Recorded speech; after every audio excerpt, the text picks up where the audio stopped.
You're sitting at the kitchen table. It's a Tuesday night. The dishes are done.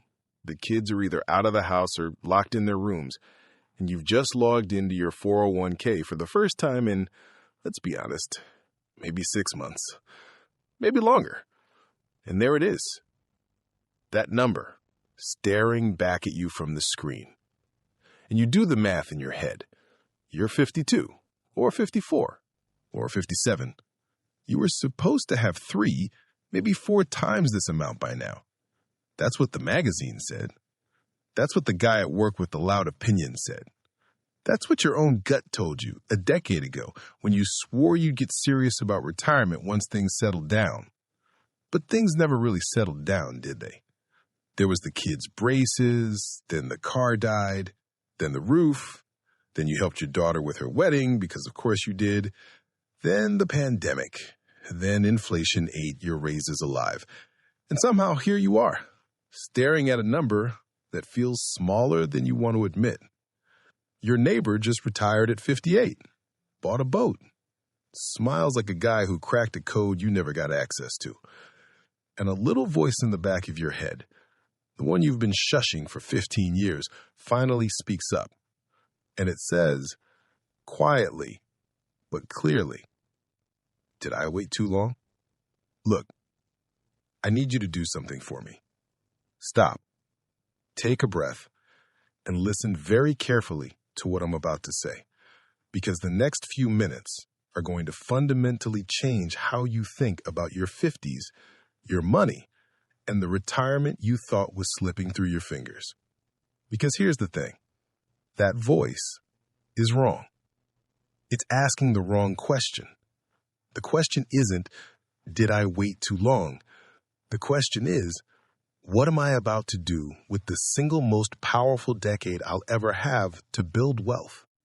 And yes, you read that right, your 50s. Not your 20s, not your 30s. Your 50s are, and I'm going to prove this to you, the most financially powerful decade of your entire life. The problem is, almost nobody plays this decade correctly. Most people either panic and blow it up or freeze and miss it entirely. Both are catastrophic, and both are avoidable. My name is James, and I spend way too much time thinking about the mechanics of retirement planning in your 50s. If you're someone who's staring down that retirement number, wondering if you're too far behind to ever catch up, make sure to hit the subscribe button and give this video a thumbs up if this helps you out. Because what we're about to talk about, specifically the 3 mistakes that quietly destroy most 50-somethings retirements and the framework that rescues it, nobody in your life is going to tell you this. Not your employer, not your 401k provider, not even, in most cases, the financial advisor you paid last year for a plan that was really just a list of funds. So let's get into it. Here's what most people don't realize about your 50s. For the first time in your life, 4 things are happening at the same time.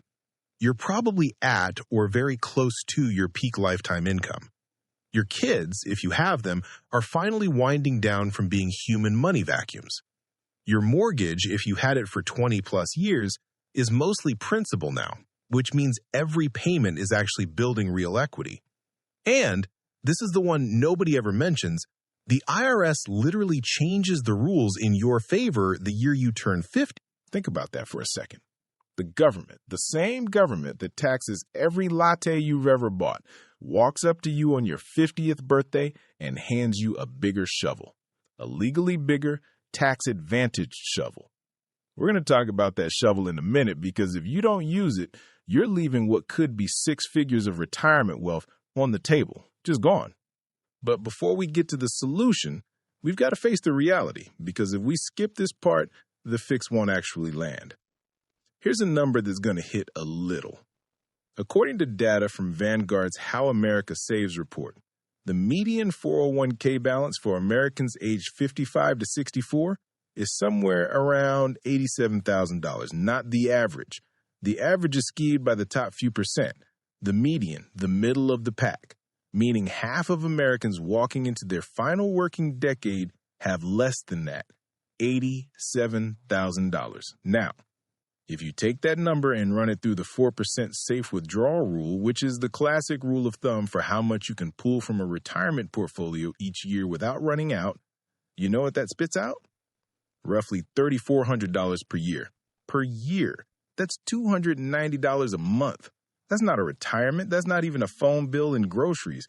That's a supplement to a Social Security check that, by the way, is facing its own funding issues. This is why when I say most people are playing their 50s wrong, I mean it. It's not that they're lazy. It's not that they're stupid. It's that nobody ever sat them down and explained the actual math of this decade. Nobody ever said, look, every decision you make from 50 to 60 counts roughly 2 to 3 times more than the same decision in your 30s, because you've lost the runway but gained the shovel. And this is where it gets really interesting, because once you see the 3 mistakes I'm about to lay out, you can't unsee them. You'll spot them in your coworkers, your brother-in-law, that guy on the neighborhood group chat who's always giving bad advice. And if you're honest, you might spot him in the mirror. Let's start with mistake number 1.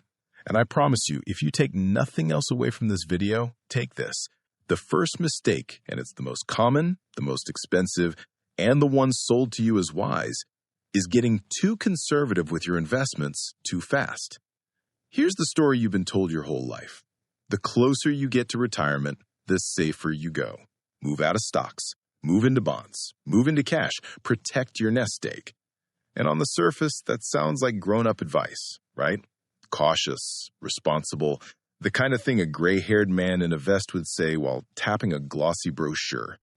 But here is what that advice is quietly forgetting.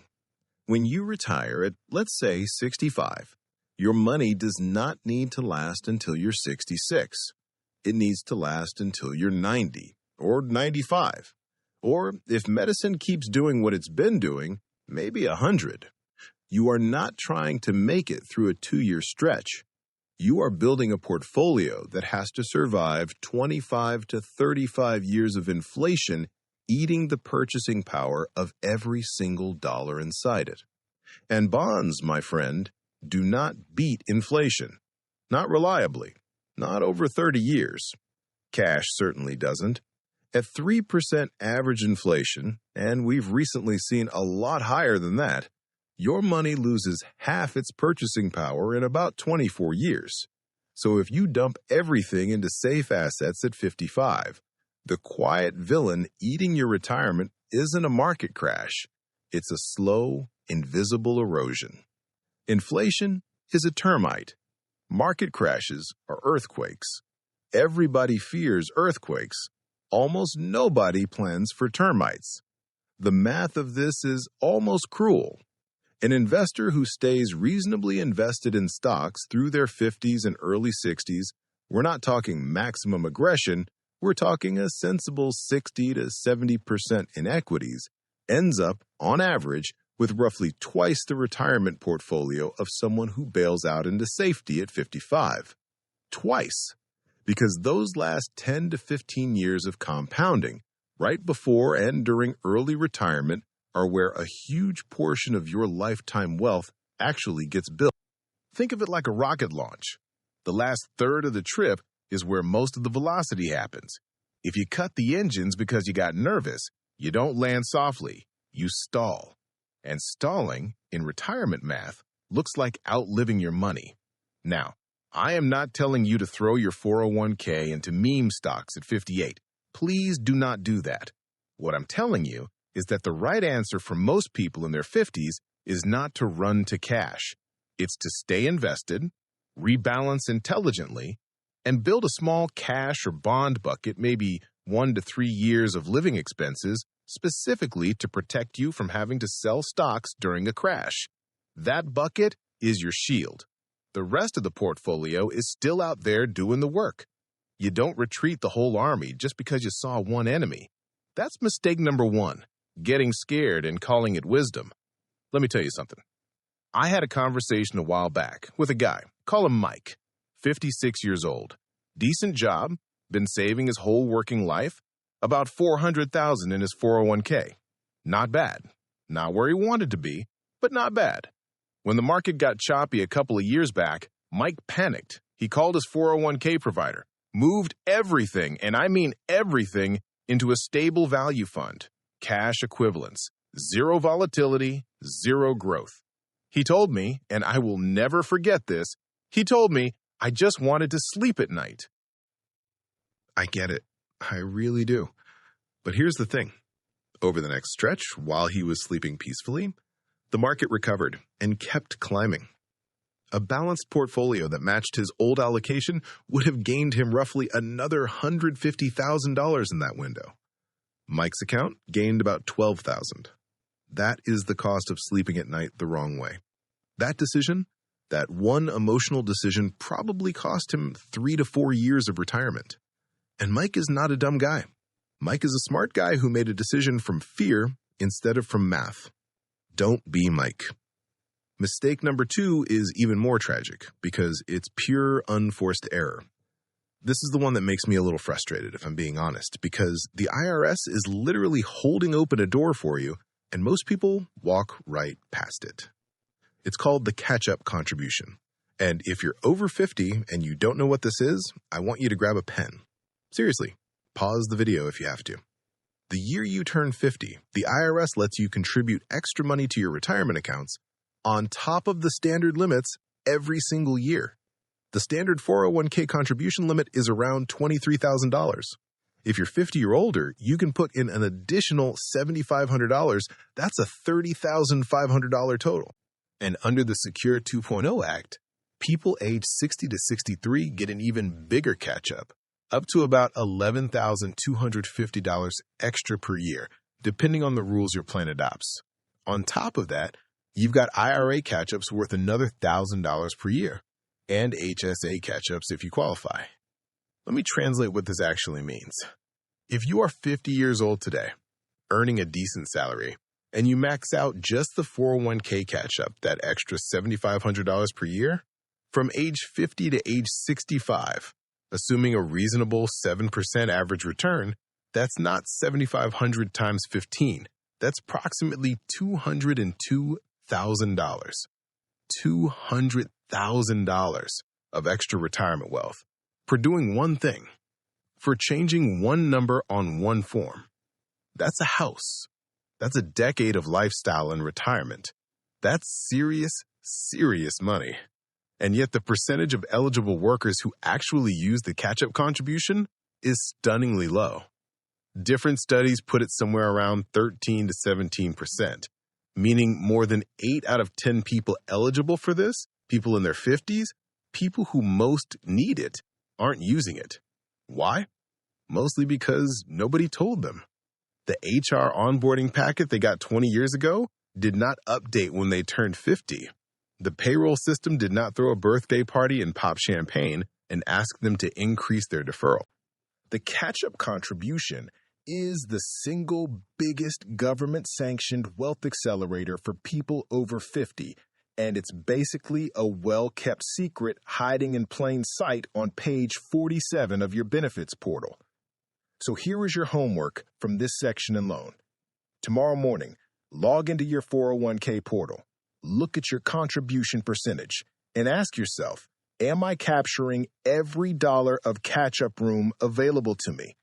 If the answer is no, and you can afford to bump it up, even incrementally, even by 1% a month, that is the single highest return financial move available to you right now. It's not a stock tip, it's not real estate, it's not crypto, it's a free shovel, and you're not using it.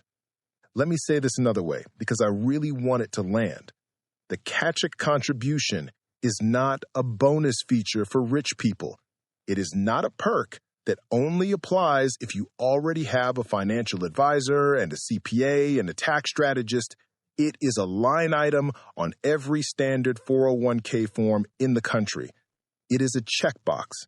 It is waiting for you to find it. And the people who find it, who take 30 minutes out of their life to find it, in their working years with dramatically more money than the people who didn't. That's the whole story. The difference between a stressed retirement and a comfortable one is often literally one sentence on one benefits portal clicked on one Tuesday afternoon by one person who finally decided to take 30 minutes and deal with it. Please be that person. Okay, mistake number 3.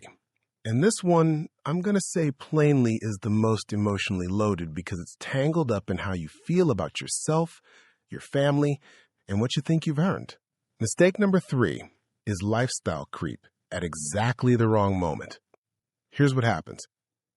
You hit your 50s, the kids move out, or your paycheck finally goes up meaningfully after that promotion, or the mortgage drops off, and suddenly, for the first time in 25 years, there is actual breathing room in the budget, extra cash showing up in the checking account. And it feels good because you earned it. You grinded for this. Nobody would blame you for enjoying it. And that's the trap. Because what usually happens in this moment is the exact opposite of what should happen. People go out and buy the bigger truck, the boat they've been eyeing, the timeshare in Florida, the kitchen renovation they deferred for a decade, the bigger house, even though the kids just moved out and you need less space, not more. And these purchases don't feel like mistakes. They feel like rewards. They feel well-deserved. They feel, in a weird way, like catching up on the life you postponed. But here's what most people don't realize. Every dollar you lock into a bigger lifestyle at 52 is a dollar you have to keep funding at 72. Lifestyle is sticky. It's way easier to scale up than to scale down. If you go from a $2,500 a month lifestyle to a $5,000 a month lifestyle at age 54, you have just doubled the size of the retirement portfolio you need. Roughly speaking, you now need, at a 4% withdrawal rate, about $1.5 million instead of $750,000 to sustain it. You just moved the goalpost from one field to another, and you're still trying to score before the clock runs out. The 50s should not be the decade you reward yourself with expenses. The 50s should be the decade you reward yourself with freedom. And those are not the same thing. Expenses feel good for a weekend. Freedom feels good for 30 years. Now look, I'm not saying live like a monk. I'm not saying sell the truck. I'm not saying skip the vacation. What I am saying is, before you absorb that raise, before you spend that windfall, before you sign on the dotted line for the upgrade, ask yourself one question. Is this purchase pulling me toward freedom, or is it pulling me toward another 15 years of mandatory work? If it's the second one, think really hard about whether it's worth it. Okay, so now you know the 3 mistakes: too conservative, too fast, ignoring catch-up contributions, and lifestyle creep at the finish line. If you only walk away from this video avoiding those 3, you're already in the top 20% of people your age. But I want to give you more than that. I want to give you the framework, the actual plan, because understanding the mistakes is defense. Now we need offense. I call this the 50s acceleration framework, and it has 5 moves. Write them down, or screenshot, or rewind, whatever works. Move 1, know your actual number. Not a magazine's number, not a guess, your number. Sit down this weekend, not someday, and figure out what you actually need annually in retirement. Most people wildly overestimate. Most retirees spend about 70 to 80% of their pre-retirement income because the mortgage is gone, the kids are gone, the commute is gone, the wardrobe is gone, and you're not saving for retirement anymore. You're in it. Multiply that annual number by 25. That's your target portfolio, roughly, using the 4% rule. Now you have a finish line. Without a finish line, you can't run the race. Move 2. Max out every catch-up eligible account in the order that gives you the biggest after-tax benefit. Usually that order looks like this. Capture the full employer 401k match first. That's free money. Leave none of it on the table. Then fund an HSA if you have a high-deductible health plan, because it's triple tax advantage, and most people have no idea how powerful that is. Then push the 401k up toward the catch-up limit. Then a Roth IRA or backdoor Roth if your income allows. Order matters. Don't just throw money randomly. Move 3. Attack high-interest debt like it's trying to burn your house down. Because it is. Credit card debt at 22% is robbing your retirement in real time. You cannot outinvest a 22% interest rate. You can barely outinvest an 8% one. Enter your 60s without revolving consumer debt. Non-negotiable. Move 4. Build a 3-year cash and bond cushion specifically to protect your stock portfolio from sequence of returns risk. In plain English, if the market drops 30% the year you retire and you're forced to sell stocks to pay your bills, you lock in losses you never recover from. That cushion means in a bad market, you live off the cushion and you let the stocks breathe. This one move by itself has been shown in study after study to dramatically extend portfolio lifespans. Move 5. And this is the one most people ignore until it's too late. Plan for healthcare. Medicare doesn't start until 65. If you retire earlier, you're on the hook for coverage, and it's not cheap. A couple retiring at 65 today, according to Fidelity's annual estimate, is expected to spend around $315,000 on healthcare across retirement. Not housing, not food, just healthcare. Know that number, respect that number, and plan for that number through HSAs, through strategic withdrawals, through understanding your Medicare options when the time comes. And there's a bonus move, call it Move 5.5, that I cannot leave out because it quietly makes or breaks a retirement. Social Security timing. Most people grab Social Security at 62, the earliest they possibly can, because they're afraid it'll run out or because they just want the money. And listen, I get the impulse, but every year you delay taking Social Security between 62 and 70, your benefit grows by roughly 7 to 8% guaranteed, inflation adjusted. Nowhere else in your financial life can you get a guaranteed, inflation protected 8% return. Not in bonds, not in annuities, not in anything legal. If your health and your cash flow allow you to delay, even to 67 or 70, the lifetime increase in benefits can be hundreds of thousands of dollars. That decision, made once, echoes for 30 years. Think about it carefully. Don't just take it because everybody around you did.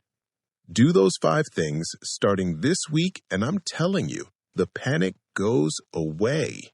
Not because the numbers magically got bigger overnight, but because for the first time in maybe a decade, you have a plan. You can see the shape of the finish line, and the runway you thought was gone, it was never gone. You just couldn't see it from where you were standing. Your 50s are not a punishment for what you didn't do in your 30s. Your 50s are a gift for what you can still do in the next 10 to 15 years. The shovel is bigger. The income is higher. The obligations are thinner. The math, when you actually run it, is on your side.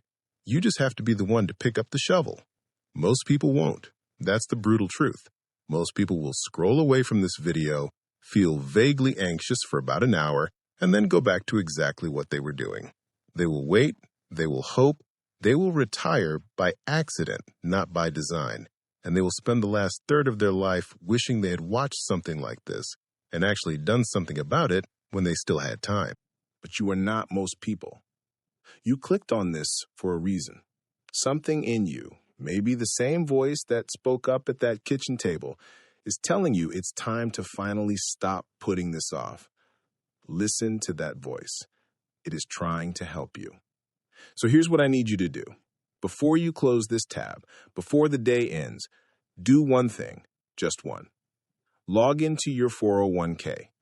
Increase your contribution by 1%. That's it, 1%.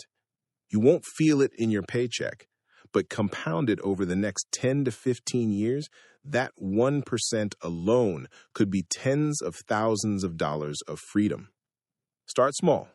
Start today. Momentum is the whole game. Because the hardest part of any financial turnaround isn't the plan. The plan is easy. The hardest part is doing the first thing. Once you do the first thing, the second thing gets easier, and the third. And then one day, 6 months from now, you log into that 401k again, and the number looks different. And you think to yourself, I am actually going to be okay. That moment is waiting for you, but it only comes if you start.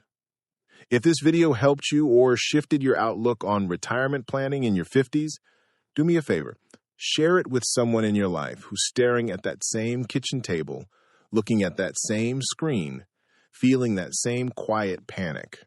They need to hear this, and they need to hear it from somebody who cares enough to send it. I'll see you on the next one.